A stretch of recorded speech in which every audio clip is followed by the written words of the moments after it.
and I have to say I'm pretty disgusted by what we saw. This fight went on way too long.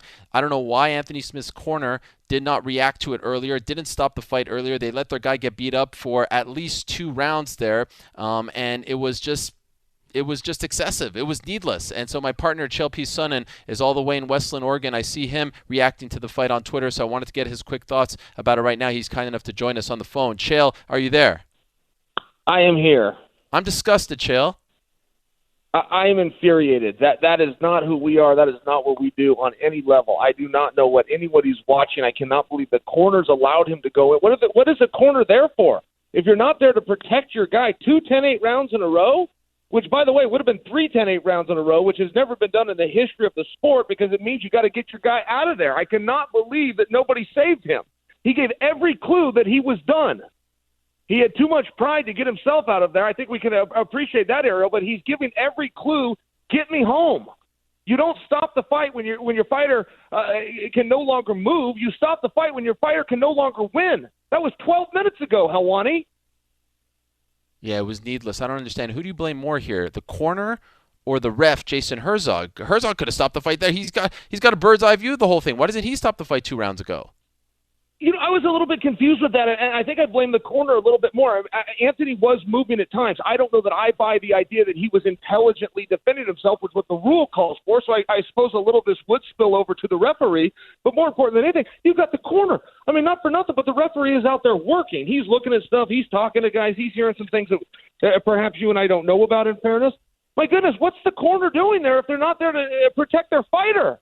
They tell him to throw a jab? He knows how to throw a jab. Protect your fighter. Now, I was doing the radio show while the main event was going on, the back end of it, but I saw some people on Twitter say, did you hear, and we could hear everything, which is kind of the cool part about having these fights in front of no one. Did Anthony tell his corner that his teeth were falling out or that he was feeling like his teeth were about to fall out? According to the announcers, I didn't hear the corner say that, but I heard John Anik in the announce team say that they said that Anthony has said What? that. I could not hear that myself. There was some more dialogue going on, Errol, between Anthony and Glover. They talked at 2 different points in the fight. They stopped what they were doing, and they began talking. I would be very curious what they were saying to each other as well. That is, I mean, when a fighter tells his corner, my teeth are about to fall out, I kind of feel like that's a sign that we should stop this, no? He gave every sign. He gave every clue to the referee of, hey, I need my tag team partner to step in here, which happens to be you. And he gave every sign to his corner. There was a moment in between rounds, I think it was just prior to the 5th round, that the referee was talking to him. Anthony Smith did not respond to the referee. He turned and walked away. That isn't because he's too tired to talk to the referee. That is a sign. If I'm a fighter and you ask me if I'm okay and I do not answer the question, I am giving you an answer while hanging on to my pride. Right. We're talking to Chael Sonnen here on the UFC post-fight show. Errol, this is infuriating. I've never thought this about a fight before. I really can't remember this. I'd have to go all the way back to Don Fry versus Amre Batesh before there was commissions. I cannot believe what we saw here. And I don't understand. Then you go look at the judging in the Ricky Simone fight, for goodness sakes. One guy gave that fight to Borg. I mean, this is a little bit weird. Look, as fight fans, I need to be in a better spirit right now, but as far as what I just saw here and the lack of responsibility of not stopping this contest 10 minutes ago, man, I'm a little hot. Well, I appreciate the hotness. I appreciate the pride. You know, we've debated this on Ariel and the Bad Guy before. Why don't cornermen stop fights sooner? And in boxing, you see it all the time, right? My theory is, 1, pay structure. You know, you get half to show, half to win, and a lot of them don't want to be responsible for taking money out of their fighter's pocket. And there's this sort of false bravado in this sport, like, hey, you know, you're a weakling if you stop the fight. I say, live the fight another day. They did a massive disservice to Anthony Smith tonight. He will feel the effects of this fight for many, many years, right? It is so short-sighted to not stop a fight when you could just live the fight another day. I don't get that mentality. Why don't we see it? It is an insane bravado, Ariel. I don't know where it came from either. No other sport carries this stigma. No other sport carries that level of responsibility. If LeBron's hurt, LeBron goes and sits down. I mean, that's the way it works, and that's what he should do. I do not know where this comes from in fighting. I realize this is different. It's a contact sport, all this different bravado. Look, when you took your T-shirt off and you walked into a steel cage in front of the world and said, let's get it on, there's your bravado. You've already separated yourself from the pack. We don't need to stay out there and take years off a career.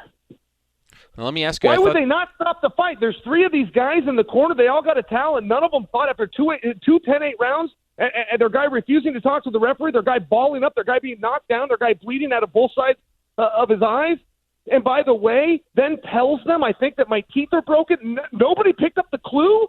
You got to put on your Columbo rain jacket. We got to bring Perry Mason in here. Come on.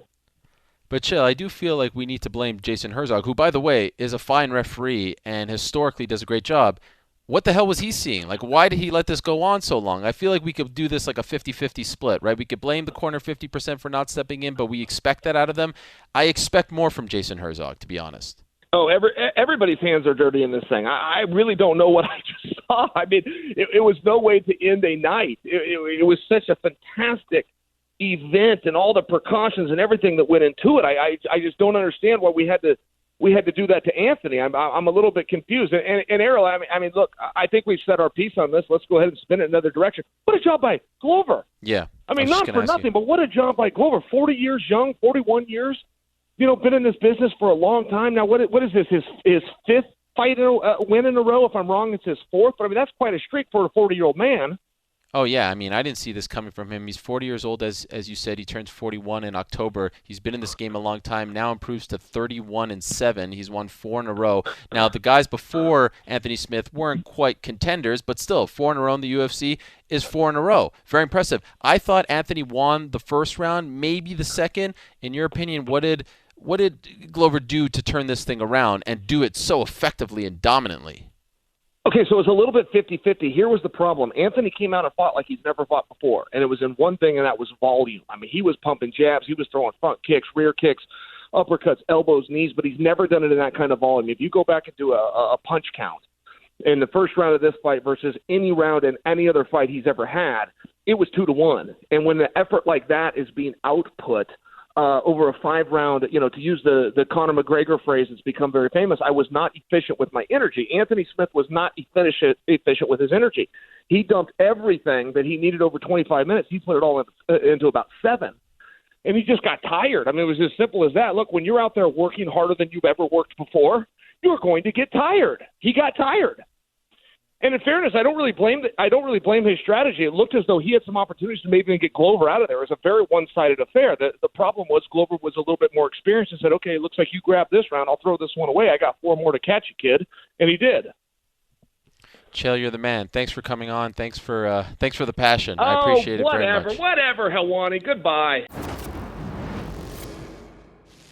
Hello, everyone. It's Ariel Helwani. I just came here to thank you for watching our ESPN YouTube channel. It's the best. You know what else is the best? The ESPN app. You can get highlights, analysis, all that stuff and more. And if you want premium content and live streaming sports, there's only one place for all of that. It's ESPN Plus.